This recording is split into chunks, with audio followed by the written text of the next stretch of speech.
오늘 성경은 사도행전 9장 23절부터 31절에 있는 말씀입니다. 사도행전 9장 23절부터 31절에 있는 말씀.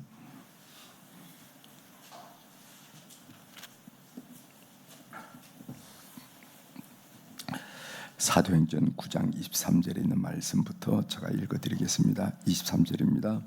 여러 날이 지나매 유대인들이 사울을 죽이기를 공모하더니 그 계교가 사울에게 알려지니라. 그들이 그를 죽이려고 밤낮으로 성문까지 지키거늘 그의 제자들이 밤에 사울을 광줄에 담아 성벽에서 달아내리니라. 사울이 예루살렘에 가서 제자들을 사귀고자 하나 다 두려워하여 그가 제자됨을 믿지 아니하니 바나바가 데리고 사도들에게 가서 그가 길에서 어떻게 주를 보았는지와 주께서 그에게 말씀하신 일과 다메섹에서 그가 어떻게 예수의 이름으로 담대히 말했는지를 전하더라.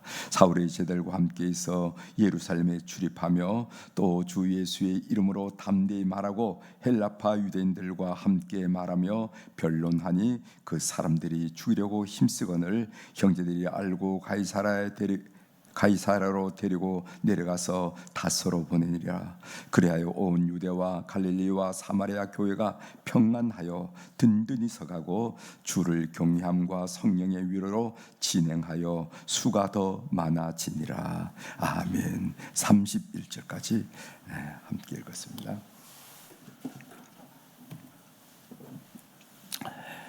오늘 우리가 읽은 사도행전 9장 23절부터 31절에 있는 말씀을 중심으로 주제를 소명을 완수하기까지는 죽지 않습니다. 이런 말씀을 함께 좀 드리려고 그래요. 사명 또는 소명. 소명은 하나님의 부르심이고 사명은 스스로 느끼는 거고 그런 거 아니겠어요? 동일한 것을 다르게 부르는 건데 소명을 완수하기까지는 죽지 않습니다. 제가 고등학교 시절 어느 날 수요 예배 때 목사님이 성경 봉독을 하신 다음에 김군 특별 찬양을 좀 하시오 이렇게 저를 보고 제가 이렇게 앞에 있으니까 한 서너 줄 좀 앉아 있으니까 특별 찬양을 하라고 말씀하셨습니다. 그래서 제가 찬송가 323장 오늘 우리가 부름받아 나선 이 몸 323장을 불러서요. 옛날 찬송가 387장인가 그렇게 될 거예요. 323장을 불렀습니다.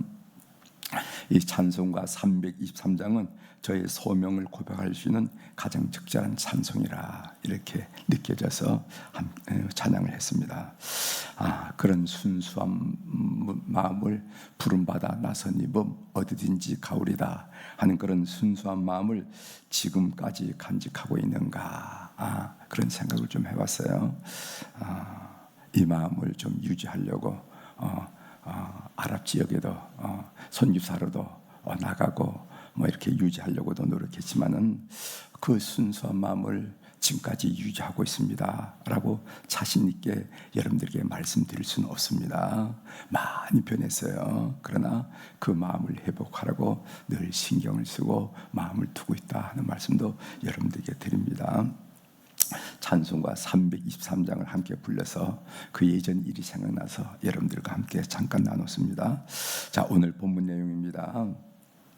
사람의 이 성격과 기질은 변하지 않은 것 같아요. 우울질, 담즙질 이런 거 있잖아요. 기질들을 이렇게 나누는데 사람의 성격과 기질은 변하지 않은 것 같아요. 베드로 같은 다혈질 이런 사람. 그러나 같은 생각과 기질을 하더라도 누구의 손에 쓰임을 받느냐에 따라서 그 열매, 그 결과가 다르다는 것을 우리가 알게 됩니다. 그 성격, 그 기질을 하나님의 손에 쓰임을 받는가 아니면 사탄의 손에 쓰임을 받고 있는가. 예를 들어 바울을 보기 바랍니다. 바울은 매사에 열심을 다하고 열정적인 사람이에요. 아주 열정적인 사람입니다. 그가 사탄의 손에 쓰임을 받았을 때는 다메섹까지 거기까지 가서 그리스도인을 박해하고 잡아 올려는 그런 열심, 그 사탄의 도구가 되었습니다. 반면 그가 하나님의 손에 쓰임을 받을 때 정말 줄뚱살뚱 모르고 복음을 위해서, 그리스도를 위해서 살아왔다 하는 것을 알게 돼요. 그 열정, 그 열심 그대로 주님의 제단에 올려지는 것을 우리가 함께 볼 수가 있었습니다. 이제 그런 본문의 내용을 한번 좀 살펴보도록 하겠습니다. 23절입니다. 23절. 여러 날이 지남에 유대인들이 사울 죽이기를 공모하더니, 바울이 다메섹 도상에서 부활하신 예수 그리스도를 만난 후에 바울은 바로 예루살렘으로 올라가지 않고 아라비아로 갔다. 그 이야기가 갈라디아서 1장 17절 18절에 나옵니다. 제가 한번 그 부분을 여러분들에게 읽어드리겠어요. 들어보십시오. 또 나보다 먼저 사도된 자들을 만나려고 예루살렘으로 가지 아니하고 아라비아로 갔다가 다시 다메섹으로 돌아가노라. 갈라디아서 1장 18절 3년 만에 내가 게바를 방문하려고 예루살렘에 올라가서, 이런 말씀이 있어요. 바울은 아라비아 광야에서 적어도 3년 동안 그리스도를 깊이 만나는 영적 체험을 갖게 됩니다.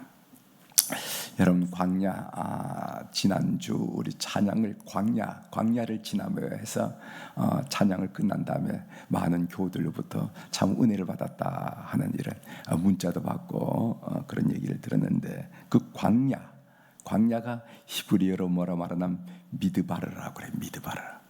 아랍어의 M자는 다 장소를 말합니다. 장소. 무스타시파. 이것은 뭐냐?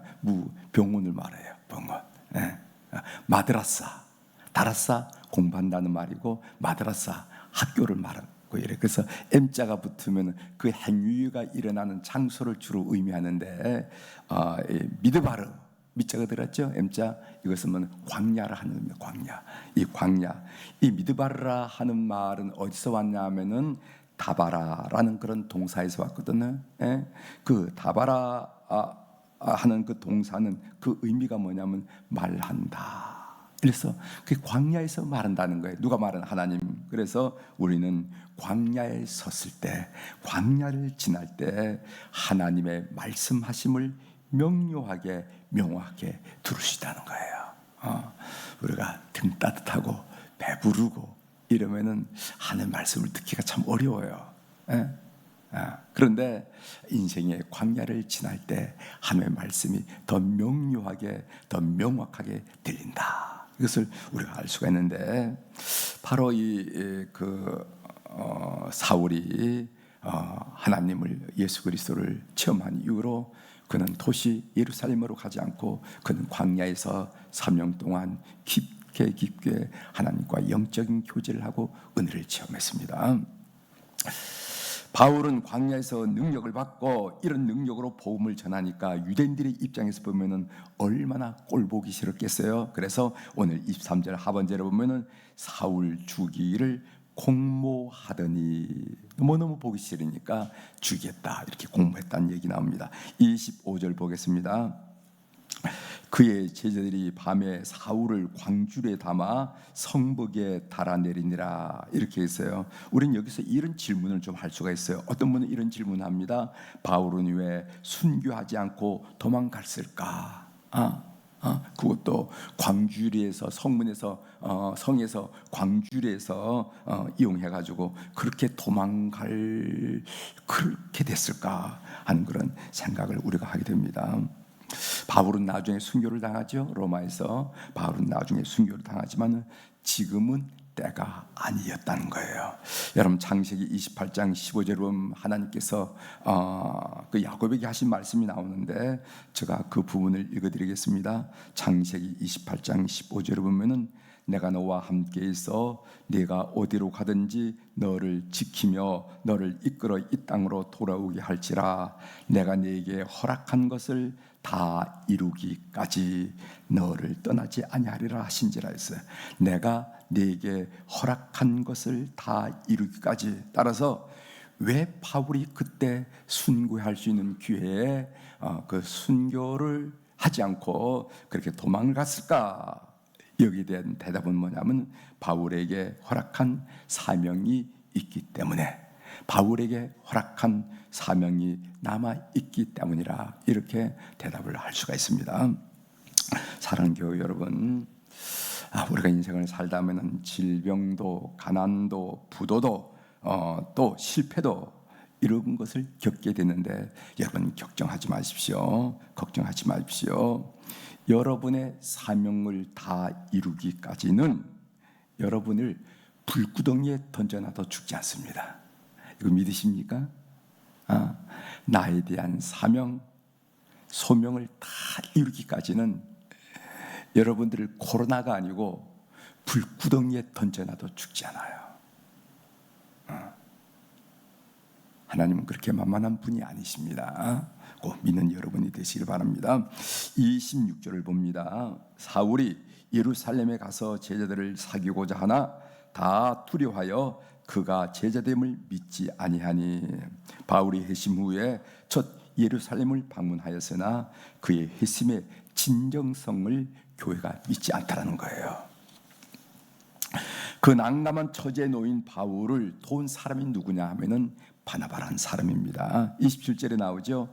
바나바가 데리고 사도들에게 가서 그가 길에서 어떻게 주를 보았는지와 주께서 그에게 말씀하신 일과 다메섹에서 그가 어떻게 예수의 이름으로 담대히 말하였는지를 전하니라. 이 바나바라는 인물이 어디 나온지 알죠? 사도행전 4장 36절부터 37절에 나오는데 이 바나바라 하는 이름의 뜻은 뭐냐면은 위로자라는 뜻이에요. 그래서 본인이 있는 밭을 팔아서 교회에 봉사하면서 그 바나바는 많은 교회 지지를 받았다는 거죠. 지지를 받고 참 성도도 왔다 하는 그런 인정을 받은 사람인데 이런 교회의 지지를 받던 바나바의 도움으로 바울은 제자들과 함께 교제를 할 수 있었다 한 얘기를 하게 됩니다. 전 이 부분을 묵상하면서 하나님은 우리 사역에 필요하다면은 사람을 붙여주신다는 거예요. 저도 많이 경험했지만 우리가 걱정할 필요가 없습니다. 하나님이 원하시는 사역에는 반드시 사람을 붙여줍니다. 사람뿐인 줄 아세요? 물질도 붙여줘요. 그래서 지도자는 사람을 찾아 나서기보다는 기도에 집중해서 하나님의 뜻을 명확하게 분별하는 그 능력이 필요합니다. 그래서 그렇게 되면은 하나님이 사람도 붙여주고 물질도 붙여줘서 하나님의 거룩한 사역을 확장해 나가는 것을 보게 된다는 거예요. 제가 이집트에서 무니르 감독이라 하는 분이 있었는데 그분과 대화하다 보면은 그분이 무슨 프로젝트를 하면은 꼭 얘기를 해요. 패스터 김이 좀 도울 수 없겠는가? 그렇게 하면서 도우려고 그러면 의뢰 입장이라서 뭐 좀 사정도 하고 이래야 될 거 아닙니까? 그죠? 우리가 힘들은데 이거 해결하지 않으면 어려워서 참 하면서 뭐 좀 사정할 텐데 이 문의를 가면 전혀 사정을 하지 않는 거예요. 예? 그렇게 하면서 뭐라고 그러냐면은 네가 우리를 도울 수도 있겠지만은 그 너의 도움의 문이 도어가 크로즈 될 수도 있다. 문이 닫힐 수도 있다. 하나님 다른 데 문을 열 것이다. 하면서 목을 매는 게 아니라 의뢰 입장에서 간절히 호소하는 게 아니라 뭐 내가 너한테 이렇게 프로젝트를 제안하는데 한번 생각해봐라. 그러나 성령이 감동하시면 좀 반응해달라. 뭐 이 정도지. 너가 못한다. 걱정하지 말아라. 하나님 다른 사람을 보내시고 다른 문을 열어서 이 사역을 확장할 것이다. 이렇게 얘기하는 것을 내가 많이 봤어요. 그러면서 뒤돌아오면서 참 돈 달라는 사람이 뭐 도와달라는 사람이 참 뻣뻣하기도 하다 하는 느낌을 받았는데 저희 생각은 그게 맞다는 거예요. 사역을 하다 보면은 하나님의 뜻이 명료하다고 생각하고 분명하다고 생각하면 반드시 필요한 사람을 보내줍니다. 엉뚱한 사람조차도 보내죠. 엉뚱한 사람. 우리 교회에서 어느 선교사님한테 저 차들한 지역에 무슨 거기 어느 선교사 알지도 못한 장로교 선교사님이 프로젝트를 하는데 우리 교회 한 분이 한 4천만 원 정도로 헌금하는 거 봤어요. 어떻게 아느냐고 내가 물어봤어요. 모른다는 거예요. 성령의 감동을 우리가 신뢰하면서 하나님께서 일을 이루고 가시는 것을 우리가 많이 보고 체험하기 때문에 지도자들은 사람을 찾아 나서지 말고 기도에 집중해서 하나님 아버지의 뜻을 볼 수 있는 그런 지혜가 필요하다 하는 얘기를 말씀을 드립니다. 29절 또 주 예수의 이름으로 담대히 헬라파 유대인들과 함께 말하며 변론하니 그 사람들이 죽이려고 힘쓰거늘 이렇게 얘기했어요. 여기 변론하니 하는 얘기입니다. 복음은 변론하는 게 아니에요. 복음은 선포하는 것이고 살아내는 것입니다. 우리가 복음을 살아내는 것이에요. 말싸움에서 사람은 절대로 변하지 않습니다. 사람은 언제 변하는가 하면은 살아내는 삶을 보고서 영향을 받는 거예요. 야, 참 인생을 반듯하게 사는구나. 나도 저렇게 살았으면 좋겠구나. 후회 없는 삶을 사는구나 하면서 우리가 복음을 살아낼 때 주변 사람들이 영향을 받는 거지, 우리가 말을 잘해가지고 언설이 탁월해서 사람을 변화시키고 사람은 그렇게 변화되는 게 아니라는 거죠. 여기서 변론하니 하는 거, 복음은 선포하는 것이고 성령을 의지해서 선포하는 것이고, 그리고 복음을 받은 우리는 살아낼 뿐이지, 이런 것을 우리가 알게 됩니다. 오늘 31절에 결론이 나옵니다. 그리하여 온 유대와 갈릴리와 사마리아 교회가 평안하여 든든히 서가고 주를 경외함과 성령의 위로로 진행하여 수가 더 많아지니라, 이렇게 말씀하셨습니다. 여기 평안하여 하는 단어가 눈에 들어왔어요. 평안하여. 교회가 최고로 좋을 때는 양들이 선한 목자를 만나서 행복한 신앙생활을 할 때입니다. 그렇지? 전 그렇게 믿어요. 여기 평안하여 한다는 교회가 최고로 좋을 때는 양들이 선한 목자를 만나서 행복한 신앙생활을 할 때, 이게 기본적으로 돼야 선교도 되지, 이게 기본적으로 돼야 교육도 되지, 이게 기본적으로 돼야 뭐 제자 양주 돼. 이게 흔들리고 교회가 불안하고 평안이 없고 이렇게 되면은요, 그 나머지가 이루어지지 않는 것을 나머지는 설령 한다 하다가 형식적이 되는. 그래서 교회가 평안하다 하는 말이 참 중요한 말이야. 비록 외부적으로는 박해가 심하지만은, 그러나 교회 속에 늘 평안이 넘칠 때 여기서 선교라는 것도 일어날 수가 있고, 교육이라는 것도 일어날 수가 있고, 여기에 제자 양육도 일어날 수가 있고, 뜨거운 마음으로 이웃을 봉사하는 봉사도 일어날 수가 있는 거지. 이 평안이 사라지면은요, 그런 일들이 일어난다 하더라도 그건 형식으로 빈 껍질로 끝나고 만다 하는 것을 생각합니다. 여기에 성령의 위로라 하는 말이 있어요. 성령의 위로. 성령의 위로가 있었다는 것입니다. 이 성령의 위로가 있다라는 것은 무엇을 우리에게 의미하냐면은 그 교회에 고난이 있었다는 겁니다. 외부적으로 박해가 있었다는 겁니다. 성도들의 고난에는, 그 핍박에는요, 성령의 위로가 있어요. 그런데 반면 우리 기독교 역사를 쭉 보면은 AD 313년에 콘스탄틴 대제가에서 우리 기독교가 공인을 받잖아요. 그때까지는 기독교가 고난을 많이 받았습니다. 생명을 유지하기 위해 카타콤베 지하로 내려갔다는 거죠. 그러나 AD 313년 콘스탄틴 대제가 그 기독교를 공인하고 나서부터는 이 교회가 세상으로 나오면서 그의 교회 속에 눈에 들어온 거냐 하면은 세속적 가치가 눈에 들어오기 시작했어요. 세속의 풍요로움, 화려함, 화스러움이, 그래서 교회가 타락하기 시작하는 거예요. 그래서 380년에 이어서는요, 디오도시우스 황제에 의해서 기독교가 국교로 된다 이 말이죠. 그런데부터는 이제 교회가 권력이 되기 시작해요. 권력이 시작했어요. 그러면서 타락하기 시작했다. 교회가 타락하니까 자연 성령의 위로도 떠나고 말았어요. 성령의 위로도 떠나고 말았어요. 여러분 기억하시길 바랍니다. 교회에 고난 핍박이 많으면 성령의 위로가 넘치고, 반면 교회가 세상으로부터 공인이 되기 시작하면은요, 성령의 위로도 떠나더라 하는 것을 우리가 알게 되면서 오늘 이 말씀을 우리가 생각했습니다. 하나님의 음성 듣기로 제가 본문에서 여러분들이 말씀드렸듯이 이 한마디를 좀 말씀드리려고 해요. 소명을 완수하기까지는 죽지 않습니다. 이 말씀을 여러분 마음속에 좀 아로새겼으면 좋을 것 같아요. 질병도 여러분들이 뭐 좀 어떤 질병이 있을 때도 아니야, 난 이 병으로는 죽지 않는다, 이렇게 말하는 사람이 있어요.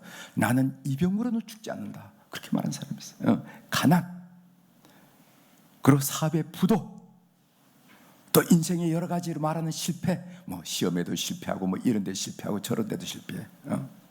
여러분 걱정하지 마십시오. 여러분의 사명을 다 이루기까지는 제가 장담하는데 여러분을 불구덩이에 던져놔도 죽지 않습니다. 불구덩이에 던져. 여러분 이런 확신이 있으셔야 됩니다. 아시죠? 이래서 호들갑 떨고 저래서 호들갑 떨면 안 돼. 하나님이 나에게 망령하시는 그 사명을 이룰까지는 나는 죽지 않아. 이게 있어야 돼. 이게 있어야 돼요. 여러분 최근 베스트셀러 가운데 GRIT 그리스라 하는 책이 있어요. 이 책은 미국의 심리학자인 엔젤라 터커워스가 개념한 용어인데, 그리스란 용어가 성공과 성취를 이끌어내는데 결정적인 역할을 하는 투지 또는 용기를 그리스라 한다. 이렇게 GRIT예요. 이분은요, 그러니까 엔젤라 터커워스는 지금 현재 펜실베니아 대학교의 심리학과 교수인데, 이분이 하버드 대학을 졸업한 후에 뉴욕시에 있는 공립고등학교 수학교사로 봉직을 했습니다. 그런데 아이들을 가르치고 아이들이 성장 과정을 주의 깊게 지켜보니까 인생의 성공에는 재능이나 성적보다 훨씬 중요한 요인이 있더라는 거예요. 인생 성공에는 재능이나 성적보다 훨씬 중요한 요인이 작용하다는 것을 깨닫게 된 겁니다. 그 아이들을 지도하면서 엔젤라는 그것을 그릿이라고 이렇게 부르는데, 사전적인 의미로는 투지, 끈기, 불굴의 의지를 이루는 개념으로서 우리 그리스도인의 표현으로 말한다면 소명이에요. 소명. 우리 그리스도인에서 인생을 성공하는데 그 불굴의 투지, 의지, 그것이 뭐가 주어지냐면 소명이 주어진다는 소명. 그래서 이 소명이란 말을 그리스라 말로 이렇게 변화시킬 수 있다고 저는 생각합니다.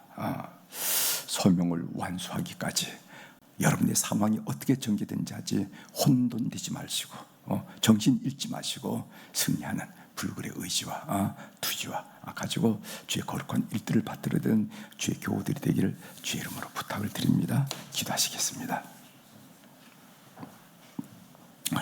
하나님 아버지, 오늘 하나님의 부르심, 콜링을 받은 그리스도인들은 불구덩이에 던져도 죽지 않는다.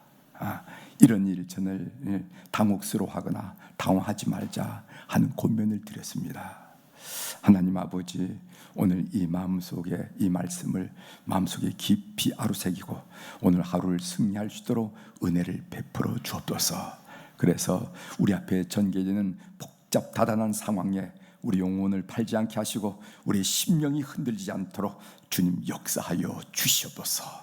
그래서 이 심리학자의 그리스란 말처럼 그 소명감으로 넉넉히 극복하는 은혜를 우리 교회 모든 성도들에게 허락하여 주옵소서. 오늘 화요일 날 우리 안나 여선교회 어른들, 우리 모세 남선교회 어른들을 축복하며 기도하게 하시오니 감사합니다. 우리 교회에 이런 어른들이 많게 하시오니 감사를 드립니다. 역사 있는 교회답게 든든하게 어른들이 예배할 수 있도록 도와주셔서 감사합니다. 하나님, 저들의 이 석양무렵 하루의 이 황혼역을 주께서 기억하여 주시고 석양이 찬란하고 아름다운 것처럼 저들의 노년 삶과 생활이 아름답고 열매가 풍성할 수 있도록 은혜를 베풀어 주옵소서. 영혼의 건강을 허락하시고 마음의 담대함도 소망도 허락하시고 육신의 건강함도 허락하여 주셔서 주님이 부를 때까지 늘 주님 앞에 예배를 올리면서 예수님과 깊은 교제를 나누는 우리 사랑하는 어른들이 다 될 수 있도록 은총을 베풀어 주옵소서. 특별히 저들의 후손을 축복하시되 믿음의 열매로 믿음의 결과로 하나님의 살아계심을 그 현장에서 볼 수 있도록 은총을 베풀어 주옵소서. 저놈들이 되는 것을 통해서 하나님이 살아계심을 간증하게 하시고 전원들의 잘됨을 통해서 하나님께 영광을 올려드리는 우리 사랑하는 어른들이 다 될 수 있도록 은혜를 베풀어 주옵소서. 오늘도 겸손히 주님 앞에 헌금을 올려드린 이름들이 있어서 주님께 보고드립니다. 눈 밝으신 우리 하나님 아버지, 귀 밝으신 우리 하나님 아버지, 이름들을 사연들을 통촉하여 주셔서 이 세상이 공유할 수 없는 놀란 은혜와 붙드심과 이끄심으로 성도들을 역사하여 주시옵소서. 예수님 때문에 승리하고, 예수 이름으로 찬양하고, 예수님 때문에 든든하고, 예수님 때문에 소망을 갖는 우리 모든 교우들이 되도록 이 헌금을 주께서 연락하여 주시옵소서. 오늘도 하늘의 주권과 땅의 주권을 가진 우리 주님의 이름으로 선포합니다. 내 영혼이 잘된 같이 범사가 잘되고 강건한 축복, 그 놀란 축복을 우리 사랑하는 교우들이 주께서 허락한 오늘도 체험하고 느끼고 고백하도록 도와주시옵소서.